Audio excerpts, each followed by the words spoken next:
నిరీక్షణ సమయం నీ హృదిలో క్రీస్తు ప్రేమ స్వరం. నిరీక్షణ సమయం ఇది సమాధాన సమయం. నిరీక్షణ సమయం నీ హృదిలో క్రీస్తు ప్రేమ స్వరం. నిరీక్షణ సమయం ఇది సమాధాన సమయం. Some people think that the church is only four walls building. చాలా మంది సంఘం అంటే మనకు కనిపిస్తున్నటువంటి 4 గోడలు మాత్రమే అని అనుకుంటూ ఉంటారు. Some people will think that they will have a privilege of membership in a big church. కొంతమంది వారు వెళ్తున్నటువంటి సంఘంలో సంఘ సభ్యులుగా ఉండటమే చాలా గొప్పదిగా ఎంచుతూ ఉంటారు. ఆ రోజుల్లో ఎటువంటి టెక్నాలజీ కూడా లేదు. ఇప్పుడు ఉన్నటువంటి లైవ్ కానీ సోషల్ మీడియా కానీ లేకపోతే ఈ సౌండ్ సిస్టమ్ కానీ ఇవేవి ఆ ఆది సంఘాల్లో ఉన్నట్లుగా మనం చూడలేదు. But they have 7 or 6 things in the church. కానీ వారికి 6-7 విషయాలు ఉన్నవని మనం గ్రహించగలం. And the 42 verses says they devoted themselves to the apostles' teaching. 42 వచనాన్ని చూడండి. వారు మొట్టమొదటిగా ఇక్కడ వారు అపోస్తలుల బోధయందు సహవాసం కలిగి ఉన్నారు. They have a wonderful preaching of God's word. వారికి అక్కడ చక్కగా వాక్యాన్ని బోధించేటువంటి ఒక బోధకుడు ఉన్నట్లుగా మనం గమనిస్తాం. So nowadays there is lot of discrepancy and disturbance in the teachings of God's word. ఈ రోజుల్లో వాక్యాన్ని బోధించే విషయంలో కూడా ఎన్నో గందరగోళాలు ఉన్నట్లుగా మనం గమనిస్తూ ఉన్నాం. Some denominations say that there is no tongues. Some denominations say that there is a tongues. కొంతమంది ఏమో కొన్ని సహవాసాల్లో భాషలు ఉన్నాయని నమ్ముతారు. కొన్ని సహవాసాల్లో అసలు భాషలు ఏమాత్రం లేనే లేవు అని. In some churches they believe the healing ministry. In some churches they don't believe in healing ministry. కొన్ని సంఘాల్లో మరి రోగులకి స్వస్థతలు ఉన్నాయని నమ్ముతారు. కొన్ని సంఘాల్లో అసలు రోగాలకి స్వస్థతలు లేనే లేవు అని అంటూ ఉంటారు. There is no depth in the teaching. The teaching should be very plain what Jesus has taught. కాబట్టి ఈ రోజు బోధనలో ఏమాత్రం లోతు లేకుండా ఉన్నారు.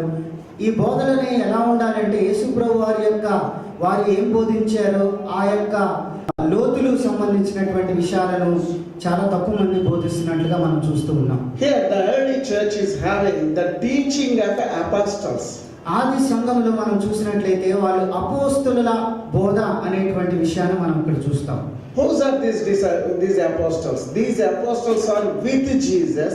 They went with Jesus. They preached with Jesus. They have a fellowship with Jesus. That's why they have a wonderful teaching of. ఆ బోధనలో ఏది చెప్తే అది వాళ్ళు నడుస్తూ ఉండేవాళ్ళు. వాళ్ళని మాత్రమే ఆ రోజులో అపోస్తలులు అని అంటూ ఉండేవారు. So they don't have Bibles. ఆ రోజుల్లో ఏమండి బైబిల్స్ లేనే లేవు. They don't have any expositions or they don't have any commentaries. They don't have any Bible sessions. They don't have any Bible colleges. అలానే ఆ రోజుల్లో ఇప్పుడు ఉన్నట్లుగా బైబిల్ కాలేజీలు కానీ లేకపోతే ఇప్పుడు ఉన్నట్లుగా బైబిల్కి సంబంధించినటువంటి కామెంటరీస్ లేకపోతే ఏదో బైబిల్కి సంబంధించినటువంటి పుస్తకాలు ఏమాత్రం లేవండి. They don't have a revival meetings. They don't have a gospel meetings. They don't have a believers meetings. They don't have anything. They simply come to the church and hear the apostles' teaching and go. ఇప్పుడు ఉన్నట్లుగా సంఘములో ఉజ్జీవ కూడికలు లేదా అభివృద్ధి కూడికలు సంఘ విశ్వాసులకి కూడికలు అంటూ ఏమాత్రం లేవు. వారు జస్ట్ ఆ అపోస్తలుల బోధ వారు చెప్పినప్పుడు వాళ్ళు వినేవాళ్ళు, ఆ విన్నది వెళ్ళిపోయి వాళ్ళు జీవిస్తూ అలా వారు బ్రతుకుతూ ఉండేవారు. Brother, you should not do like this. You have to do like this. Okay, we will do like that only. That is not teaching of the apostles. They simply obey it. అపోస్తలులు ఏం చెప్పేవాళ్ళు అంటే brother sister మీరు ఇలా చేయకూడదు, ఇలా మాత్రమే చేయాలి అని చెప్పినప్పుడు వెంటనే వారు ఏదైతే అపోస్తలులు చెప్పారో ఆ యొక్క బోధకి వారు లోబడి అట్లా వారు జీవిస్తూ ఉండేవారు. Don't waste your time running here and there and spending your time in church, in that church. No. You have to hear the apostles' teaching. That is the original Jesus teaching. ఆ రోజున అపోస్తలుల బోధ ఆ రోజు వారు ఏం చెప్పారు ఆ బోధలో మనం కూడా ఆ బోధనలో వింటూ మన జీవితాన్ని మనం ముందుకు సాగుతూ వెళ్ళాలి. So quickly I will say 5 or 6 the characteristics of a healthy church. కాబట్టి త్వరగా నేను 5-6 విషయాలు ఒక మంచి ఆరోగ్యకరమైనటువంటి లక్షణాలు కలిగినటువంటి సంఘము ఎలా ఉంటుందో నేను మీ ముందర పెట్టాలని ఆశపడుతున్నాను. Word of God is a central point of the early church. దేవుని యొక్క వాక్యము ఆది సంఘములో సంఘంలో ఏంటంటే దేవుని యొక్క వాక్యం మాత్రమే అక్కడ పునాదిగా ఉంటూ ఉన్నది. They used to have a longing desire to know more and more about Jesus, about God's word and about God's plan in their lives. ఆది సంఘంలో ఏంటంటే వాక్యము పట్ల ఎంతో ఆసక్తి, ఆ వాక్యాన్ని తెలుసుకోవాలనేటువంటి ఆసక్తి ఆ రోజుల్లో ప్రజల్లో ఎంతో ఉంటూ ఉండేదండి. They want to know what is the plan of God's will in their lives. That's why they used to come to the church regularly. ఎందుకో తెలుసా, వారి జీవితంలో వారి పట్ల దేవుని యొక్క ప్రణాళిక ఏమై ఉన్నది, వారి పట్ల దేవుని యొక్క చిత్తం ఏమై ఉన్నదో కనుక్కోవడానికి ఆది సంఘంలో ప్రజలు పరిగెత్తుకుంటూ వచ్చి దేవుని యొక్క వాక్యాన్ని, అపోస్తలుల యొక్క బోధన వారు వింటూ ఉండేవారు. Nowadays people doesn't want teaching. ఈ రోజున బోధ అనేటువంటిది ప్రజలకి అవసరం లేనట్లుగా గమనిస్తున్నాం. I know everything. I have Bible. I have YouTube messages. I need not be taught by anybody. That is the new concept the people are following nowadays. ఈ రోజున ప్రజలందరూ ఎవరిని గదిలిచ్చినా సరే, నాకు అంతా తెలుసండి, నాకు బైబిల్ అంతా తెలుసు, యూట్యూబ్లో వర్తమానాలు తీస్తున్నాను, మీరు చెప్పేదంతా నాకు తెలుసండి, ఇలా ప్రజలు ఈ రోజున తయారవుతూ ఉన్నారు. No, my dear brother and sister.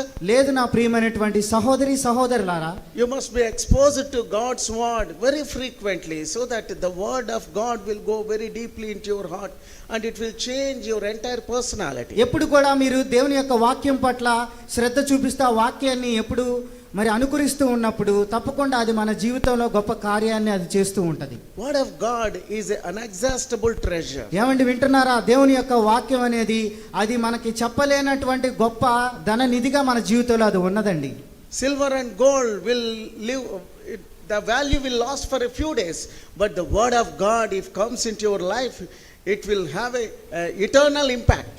ఈ లోకంలో ఉన్నటువంటి బంగారం కానివ్వండి, ఈ లోకంలో ఉన్నటువంటి వెండి కానివ్వండి, వీటికి ఏటికి కూడా అంత పెద్ద ప్రాధాన్యత ఏదో కొద్ది కాలం ఉండొచ్చు, కానీ అన్నిటికంటే ముఖ్యంగా దేవుని యొక్క వాక్యం అతి ప్రశస్తమైనది అని మనం నమ్మాలి. You must be exposed to God's word every time. Whenever you get an opportunity, you ask God, teach me, I will follow your way. దేవుడు మనకు అవకాశం ఇచ్చినప్పుడల్లా మనం దేవుని యొక్క వాక్యాన్ని వింటూ ఆ వాక్యానికి మనం లోబడుతూ మనం జీవిస్తూ ఉన్నప్పుడు మన జీవితాల్లో దేవుని యొక్క కార్యం జరుగుతుంది. ప్రియులారా, Jesus taught about the kingdom of heaven. యేసు ప్రభువు వారు దేవుని యొక్క రాజ్యాన్ని గురించి ఆయన చెప్పి ఉన్నారు. One man find a hidden treasure in the field. ఒక రోజున ఒక పొలంలో ఒక వ్యక్తి ఒక ధననిధిని ఆయన కొనుగొంటాడు. He went with a great joy and sold all his property and came and bought that hidden prize field. ఆయన ఏం చేస్తాడో తెలుసా? తన దగ్గర ఉన్నటువంటి డబ్బులు అన్నీ కూడా అమ్మివేసి ఆ యొక్క పొలాన్ని ఆయన సొంతం చేసుకుంటాడు. Nowadays people doesn't know what is the value of God's kingdom. ఈ రోజుల్లో ప్రజలకి దేవుని యొక్క రాజ్యం అంటే ఏ మాత్రము విలువ తెలియనటువంటి వారిగా వారు ఉంటూ ఉన్నారు. You must ready to pay the price for God's word. ఏమంటే దేవుని యొక్క వాక్యానికి దానికి మనం కొంత వెలను మనం చెల్లించవలసి ఉన్నది. Always you and I should learn more about God's word. It's like a ocean. The more you dig it, the more treasures you will get it. ఎప్పుడు కూడా దేవుని యొక్క వాక్యాన్ని ఎక్కువగా అది ఒక సముద్రం లాంటి, అది ఇంకా ఎక్కువ దేవుని యొక్క వాక్యం పట్ల మనం లోబడుతూ మనం జీవిస్తూ ఉండాలి. Have you seen that gold, how it will come into your neck and your ears? ఏమండి, మీ మెడలో ఉన్నటువంటి లేకపోతే మీరు వేసుకున్నటువంటి బంగారం మీ దగ్గరికి ఎట్లా వచ్చిద్దో దాని గురించి ఎప్పుడైనా మీరు ఆలోచించారా? In Bangalore there is nearby Kolar mines are there. If you go and see the process they are making the gold, you will really surprise. Bengaluru దగ్గర కోలార్ గోల్డ్ మైన్స్ ఉన్నాయండి బెంగళూరులో. అక్కడ వెళ్తే అక్కడ బంగారం నిధులు ఉన్నాయి. అక్కడికి వెళ్ళి చూస్తే మీరు నిజంగా ఈ బంగారం మన ఒంటి మీదకి ఎలా వచ్చింది, దీని వెనకాల ఉన్నటువంటి ప్రాసెస్ మీరు చూడవచ్చు. It's just like a sand, but they dig it, it will be just like a red sand, but after they bringing out, they had to put in a process. The more they put in the trials, and after some times, after some process, it will become a pure and shining valuable gold. మొదట్లో చూసినట్టయితే ఈ బంగారం ఎలా ఉంటుందో తెలుసా? ఒక ఎర్ర మట్టి లాంటిది ఉంటుంది. ఆ మట్టిని తీసుకొని వెళ్ళి బాగా శుద్ధీకరిస్తారు. ఆ మట్టి అంతటిని, దానిలో ఉన్నటువంటి వ్యర్థాలని పదార్థాలని అంతా తొలగించేసి చివరికి కొద్దిగా ఎక్కడో కొద్దిగా చిన్న బంగారము ఆ మట్టిలో నుంచి లభిస్తూ ఉంటుంది. అలా ఈ బంగారం మన దగ్గరికి వచ్చింది. See, if there is one lorry of red sand, you will get one biscuit of gold. ఒక్క లారీలో కానీ ఒక పెద్ద బంగారం ఇసుక అదంతా ఉంటే ఆ ఇసుక అంతా తీసేసేస్తే చివరికి ఒక్క బిస్కెట్ ఏదో కొద్దిగా బంగారం మాత్రమే లభిస్తుంది. మిగతాదంతా కూడా వ్యర్థమైనటువంటి చెత్తే. If the church is not having a wonderful, that is a proper teaching, you cannot produce the gold valuable believers in the church. సంఘములో కూడా ఒక మంచి బోధ, అపోస్తలుల యొక్క బోధ బోధించకపోతే, సంఘంలో ఆ బోధ లేకపోతే మరి మనం కూడా ఇటువంటి మంచి వారిగా మనం తయారవ్వలేం. You cannot become a gold like. మీరు ఒక బంగారపు నిధిలాగా, ఒక బంగారంలాగా మనం తయారు అవ్వలేం ప్రియులారా. Many people will say this teaching is very hard, I cannot tolerate. ఒకవేళ ప్రజలు అనుకోవచ్చు, వామ్మో ఈ బోధ ఏంటంటే నాకు వినటానికి చాలా కష్టంగా ఉంది, నాకెంత నొప్పి కలుగుతుంది, బాధ కలుగుతుంది, నేను దీన్ని వినలేను, నేను దీన్ని అనుసరించలేను మీరు అనుకోవచ్చు. I don't want this teaching of this church. అమ్మో ఇలాంటి సంఘంలో ఇలాంటి బోధ నేను తట్టుకోలేను, నేను ఉండలేనండి అని నువ్వు అనవచ్చు. Then you have to find a church which is having a secondary teaching. అప్పుడు మీరేంటో తెలుసా, ఇటువంటి వాక్యం లేకపోతే ఇటువంటి స్ట్రైట్గా బోధించేటువంటి వాక్యం కాకుండా ఏదో మెత్తగా శుతిమెత్తంగా ఏదో మనల్ని పైన ఉండేటువంటి వాక్యం, అటువంటి సంఘాలు మనం సెలెక్ట్ చేసుకోవచ్చు. They have devoted themselves for the teachings of the apostles. కాబట్టి ఆ రోజుల్లో ఆది సంఘంలో ఉన్నటువంటి ప్రజలు వారు అపోస్తలుల యొక్క బోధ యందు మాత్రమే వారి దృష్టి ఉంచారండి. They devoted themselves, that means they have submitted and surrendered to the teachings of apostles. కాబట్టి వారు ఆ ప్రజలు అపోస్తలుల బోధ యందు వారు చెప్పినదల్లా వారు వింటూ వచ్చారు, అనుకరించారు. If they are not able to understand, they are asking the apostles, please teach us more and more slowly so that we can able to understand to become a pure Christians. వాళ్ళకు ఒకవేళ ఆ వాక్యం చెప్పినప్పుడు అర్థం కాలేదనుకోండి, వాళ్ళు ఏం చేసేవాళ్ళు తెలుసా, ఏమండి మీరు ఇవాళ చెప్పినటువంటి వాక్యం నాకు అర్థం కాలేదు, ఈ వాక్యంలో ఉన్నటువంటి అర్థాన్ని నాకు మీరు మళ్ళీ చెప్తారా అని అలా వారు తెలుసుకుంటూ ఆ వాక్యంలో ఉన్నటువంటి సత్యాలను గ్రహిస్తూ ఆ సత్యాన్ని వారు అనుకరిస్తూ వెంబడిస్తూ అలా వాళ్ళు విశ్వాసములో అభివృద్ధి చెందుతూ వారు ముందుకు వెళ్ళారు. Hallelujah. Hallelujah. Do you understand what you are hearing every Sunday here? ప్రతి ఆదివారం మరి ఇక్కడ వినేటువంటి వాక్యాలు మిమ్మల్ని అడుగుతున్నాను, అవి మీకు అర్థమవుతున్నాయా? If you are not able to understand, you have to ask more and more. You have to learn more and more. If not this Sunday, next Sunday, do not absent for the church. ఒకవేళ కానీ ఈ వారము లేకపోతే పోయిన వారం చెప్పినటువంటి వాక్యం అర్థం కాకపోతే ఏం చేయాలో తెలుసా, సంఘానికి రాకుండా ఉండకుండా ప్రతి ఆదివారం సంఘానికి వస్తూ వాక్యాన్ని వింటూ ఆ వాక్యాన్ని అర్థం చేసుకుంటూ మనం ముందుకు వెళ్తూ ఉండాలి ప్రియులారా. If you are not able to understand God's word, you are wasting your time and you are wasting your valuable life. ఏమండి ఒకవేళ కానీ మీకు వాక్యం అర్థం కాకపోతే మీ సమయం వ్యర్థమే, అలానే మీ జీవితం కూడా వ్యర్థమైపోతూ ఉంటదండి. My dear brothers and sisters, it is not a place to waste your valuable time. నా ప్రియమైనటువంటి సహోదరులారా, ఈ చర్చి మీ యొక్క సమయాన్ని వ్యర్థం చేసేటువంటి కేంద్రంగా ఉండకూడదు. Do you have that inner feeling that I belong to this church? హృదయము లోపల నేను ఈ హోప్ సంఘానికి చెందినటువంటి వ్యక్తిని అనేది నీ మనసులో ఉన్నదా? You don't find any man which is not having a responsibility in this world. ఈ లోకంలో ఏ వ్యక్తి కూడా ఒక బాధ్యత కలిగి ఉండకుండా లేరండి. Even I saw many drunkards when they are going on a road. I see when the lorry is coming, they will go back so that he knows that his life is so valuable. ఏదైనా సరే తాగుబోతు వ్యక్తిని చూడండి, road మీద నడుచుకుంటూ వెళ్తూ ఉన్నప్పుడు ఎదురుగా లారీ వస్తే వెంటనే ఏం చేస్తాడు తెలిసి, ఎదురుగా లారీ వస్తుందని వెంటనే దాన్ని పక్కకు తొలగి వెళ్ళిపోతూ ఉంటాడు. Do you understand?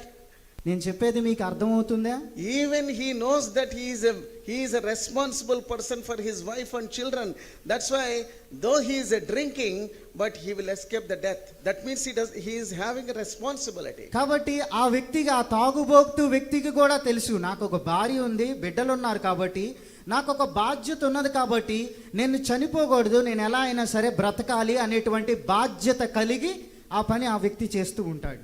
If we belong to the church, we must have a responsibility of understanding God's words very in depth. ఒకవేళ కానీ నువ్వు ఈ సంఘానికి చెందినటువంటి వ్యక్తివి అయినట్లయితే నువ్వు ఇక్కడ చెప్పేటువంటి వాక్యము విని ఆ వాక్యములో అర్థం చేసుకొని ముందుకు వెళ్ళేటువంటి బాధ్యత నీలో తప్పకుండా ఉండాలి. Unexhaustible treasures. అది ఆ ధననిధి ఎన్నటికీ తరగనటువంటి గొప్ప ధననిధి, భాండాగారం. If you have money in the bank, over a period of time, that money will exhaust. ఒకవేళ కానీ మీ దగ్గర బ్యాంకులో చాలా డబ్బులు ఉన్నాయి అనుకోండి, కొంతకాలం అయిపోయిన తర్వాత ఆ డబ్బులంతా కూడా ఖర్చు అయిపోతాయి. All that is there in this world, one day you are going to lose it. ఒకవేళ నీకు ఇంకా డబ్బులు ఉండవచ్చు, కానీ ఒకానొక రోజు వచ్చింది నీ దగ్గర ఉన్నటువంటివి కూడా కనుమరుగైపోతాయి.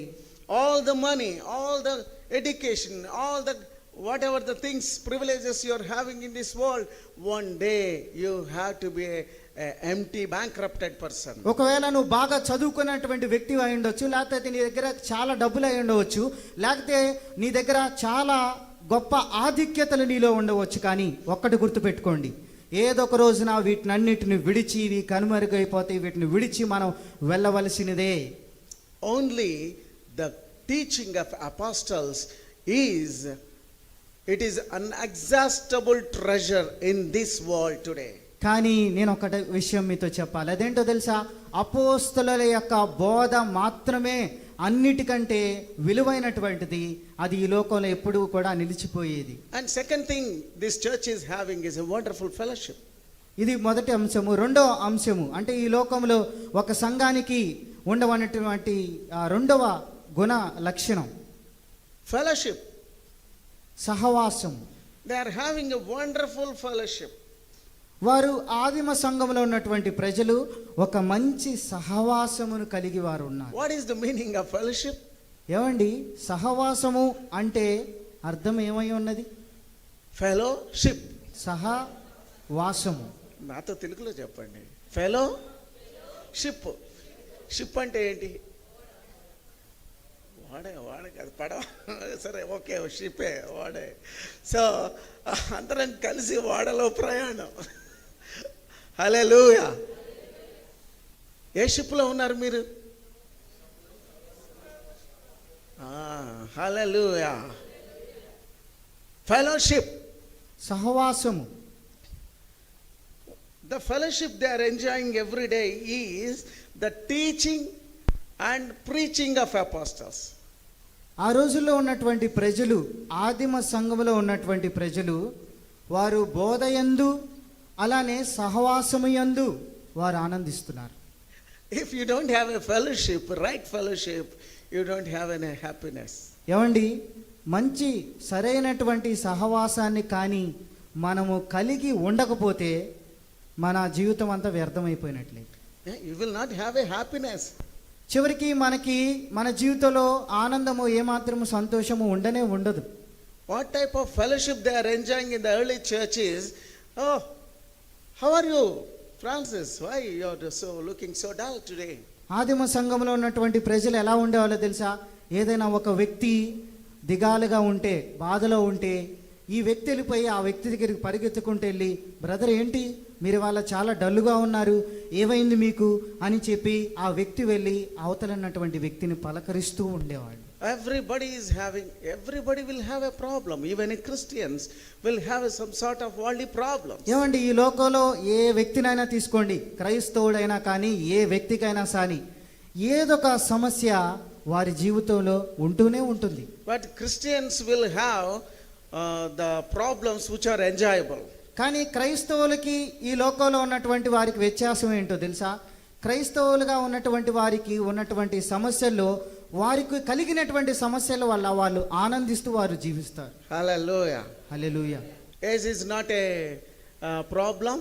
వయసు అనేటువంటిది పెద్ద సమస్య కానే కాదు. Rain is not a problem. అసలు వర్షం అంటారా, అది గొప్ప సమస్య కాదు.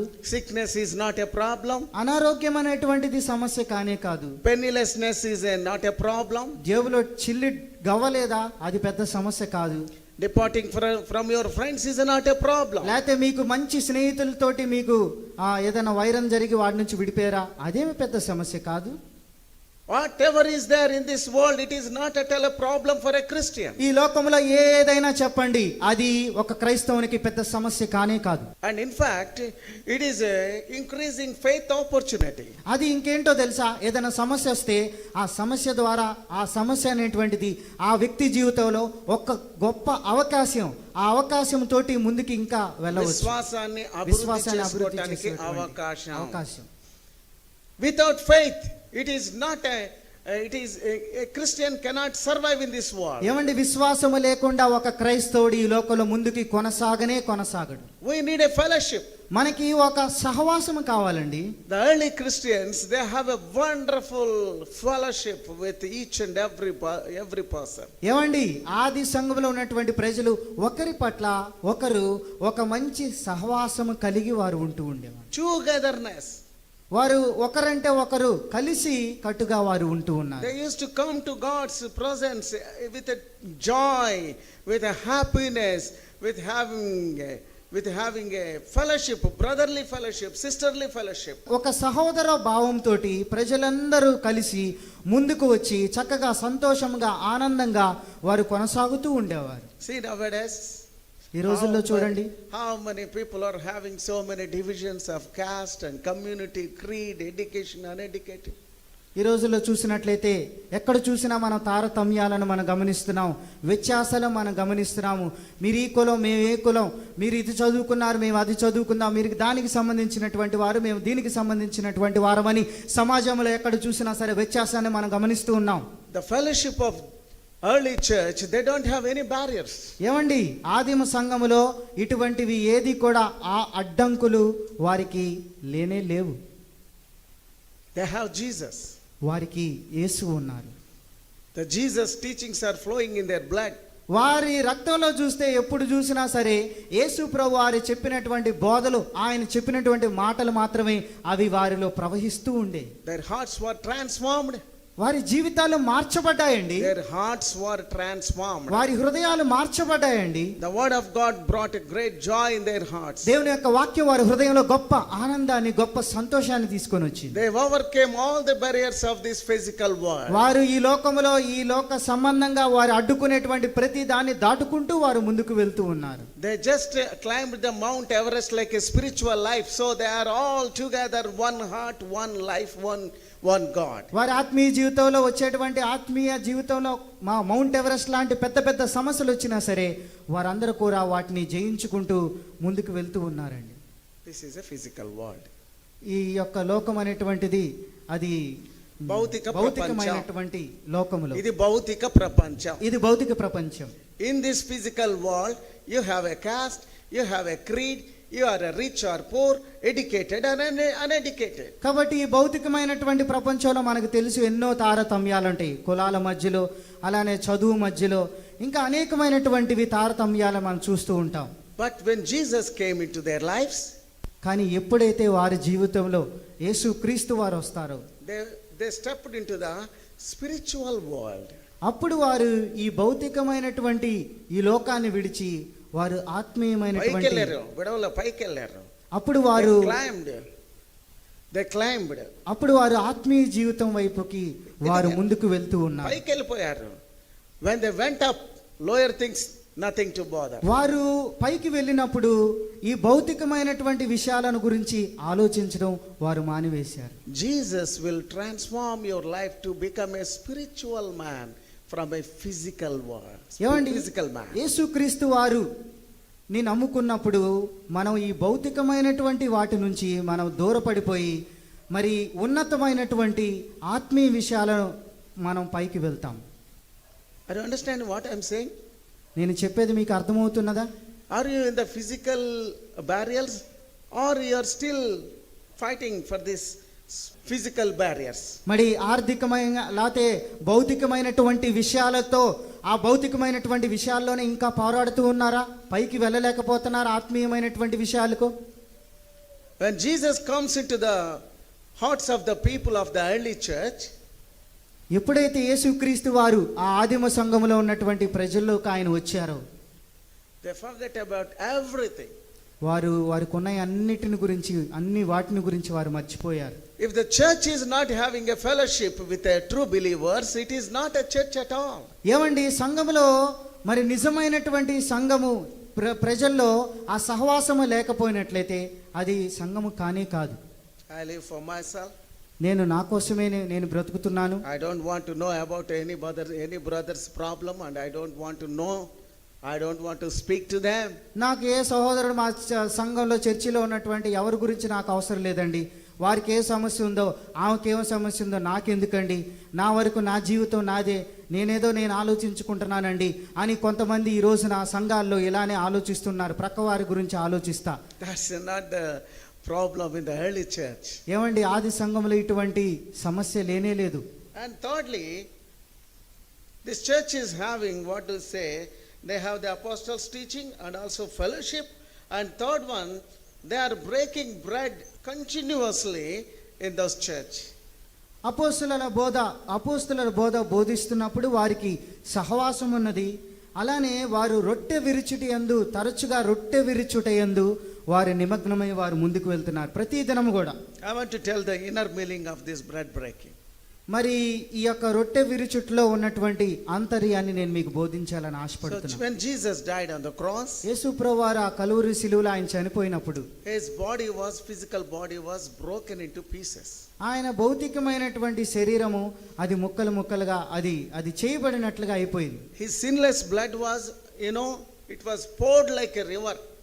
ఆయన పాపము లేనటువంటి ఆ రక్తధారలు అవి దారల్లాగా ప్రవహించినాయి. So when they knew about Jesus, they died for their sins, they all came together and started breaking the bread, taking the blood of Jesus with a great joy. వారికి ఎప్పుడైతే ప్రభు అయినటువంటి యేసుక్రీస్తు వారు మా పాపముల కోసం ఆయన రక్తాన్ని కార్చాడు అనేటువంటి విషయాన్ని తెలుసుకున్నారు, వారందరూ కూడా ఒక మంచి సహృదయంతో ఆయా రక్తములో వారందరూ కూడా ఈ ప్రభు బల్లారాధనలో పాల్గొనడం ప్రారంభించారు. Today we are breaking the bread of God. Lord Jesus Christ bread breaking event, we are all participating. ఏమండి, ఈ రోజున మన వాక్యం అయిన తర్వాత ఈ మొట్టమొదటి బల్లారాధన మన అందరం కూడా ప్రభు బల్లలో మనం పాల్గొనబోతున్నాం. Some people will smoke. కొంతమంది సిగరెట్ కాలుస్తూ ఉంటారు. I know one person who used to go to bread breaking and used to smoke. నాకు తెలిసిన ఒక సహోదరుడు ఉన్నాడు, బలలో పాల్గొంటాడు కానీ సిగరెట్లు తాగటం మాత్రం ఆపలేదు.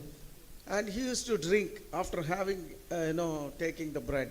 బల్లారాధనలో పాల్గొంటాడు, మళ్ళీ అయిపోయిన తర్వాత వెళ్ళి తాగుతూ ఉండేవాడు. Suddenly I found that man has limping, not walking properly. He was paralyzed. నాకు తెలిసింది ఏంటంటే ఆ వ్యక్తి సరిగ్గా నడవలేదు, కుంటుకుంటూ అలా నడుచుకుంటూ. అక్షవాత రోగం వచ్చిందండి. If you are not having a God's fear and participating in bread breaking event, it is not good for your life. నేను చెప్పేది ఏంటో తెలుసా, దేవుని యొక్క భయం లేకుండా ఇష్టం వచ్చినట్లుగా ప్రభు యొక్క బల్ల ఆరాధనలో పాల్గొంటే చివరికి మన జీవితాల్లో కూడా మనకు అదే మిగులుతుంది. ఒంటరితనముతో, ఓదార్పు లేక, ప్రేమించేవారు లేక, జీవితంలో నిరాశ నిస్పృహలో ఉన్నవారికి ఆ ప్రభు ప్రేమను రుచి చూడాలని, మీ జీవితాలను మరియు మీ కుటుంబాలను ఆనందంతో నింపుకోవాలని ఆశపడేవారికి ఇదే మా ఆహ్వానం. మన గుంటూరు పట్టణంలో నెహ్రూ నగర్ 7వ లైన్లోని house of prayer fellowship church నందు జరిగే ఆదివారం ఆరాధనకు మిమ్మల్ని ఆహ్వానించుచున్నాము. ఆదివారం ఆరాధన సమయం ఉదయం 10:30 దైవజనులు సోల్మన్ రెడ్డి గారు వాక్యమును అందించి మీ అన్ని అవసరతల కొరకు ప్రార్థిస్తారు. మా address house of prayer fellowship church, Nehru Nagar 9th line, Guntur. మా సెల్ ఫోన్ నంబర్ 9394782237 మరియు మా ఉదయకాలపు ఆరాధన ఆర్టీసీ కాలనీలోని house of prayer fellowship church నందు 8 గంటల నుండి 10 గంటల వరకు జరుగును. అడ్రస్ ఆర్టీసీ కాలనీ 1వ లైన్, గుంటూరు. మా ఫోన్ నంబర్ 9394782237. అందరూ ఆహ్వానితులే.